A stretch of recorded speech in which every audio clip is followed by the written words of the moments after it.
Ay, Lola! Basta po kayo! Basta po, Nay. Ha? Naalala niyo ako, Nay? Ha? Sabi ko, babalik ako, di ba? Sa court? Kamusta na po kayo, Nay? Ito, kayaga lang ako, nakahiga lang ako dahil nahihilo ako. Bakit ka nahihilo, Nay? Masakit ko ba ngayon? Hindi naman. Nahihilo ka lang? Nahihilo lang ako, hindi ako makatayo ng malayo. Nadulas siya tapos kumain. Sino mga kasama mo ngayon, Nay? Ako, ako'y nag-aalaga. Apo na lang. Wala na po yung mga anak ninyo. Meron po, mayor kaso nasa loob building. Kaya lang malalayo. Dito po, sa bahay niyo. Sino Ako kasama? po. Apo mo na lang. Saan mo, ituro mo sa akin sa kaldit. Ituro mo sa akin. Sa umaga? Oo, meron pa. Ituro mo sa akin, Nay, kung saan ka pupunta. Tara. Sige na lang. Tara, Nay. Dapat yung umaga yan. Ayan. Lola Nelly. Ano, Lola Nelly? Hello. Ay, kung pangalan nila. Alam mo ba, Lola? Pangalan ng Lola ko.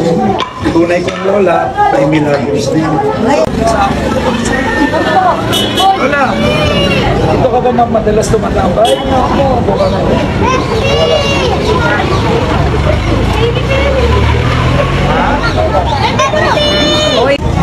Kain muna tayo. Opo!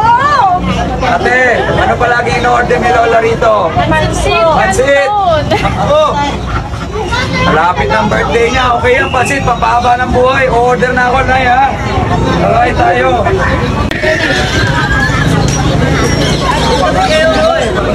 Ano pa?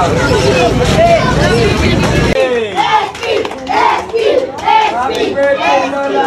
Wow! Pilipal, pakikuha. Baliktad naman.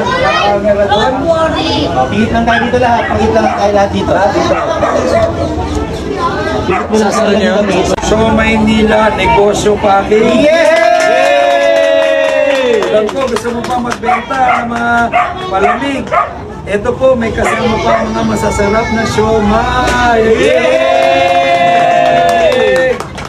Para magagamit ng mga apo mo, matulungan kayo sa pang-araw-araw. At yan ang hiniling mo, kabuhayan. Gamol, kasi naman makikinig mo sa akin. Pero ito, mga pangmatagalang tulong ko, para hindi lang basta ayuda yung pinigin sa inyo, kabuhayan. Yung asawa niya, yan ang nagawa ng Ayun! Oh, meron kayo na nabuhay, ha? Mapapalago niyo na yan, Lola. Bigas. Sa mga pagkain. Karamihan dyan, yung mga paborito ko, Lola, ha? Para masaya ka rin may pagkain kayo sa pamilya niyo, ha? ano ba yung apo ko lalaki? Ay! Mag-aano sila magtutulong. Magtutulong-tulong, tama yun. So yung mga apo mo, sila po ang magpapatakbo at magpapalaki nitong Siomay Mila business. Ito ho, grocery para sa pamilya nyo, ha? May huling regalo si Kuya LSP para sa iyo. Meron akong handog na cake para sa iyo. Yay! Oh, kanta tayo, sabay-sabay, ha?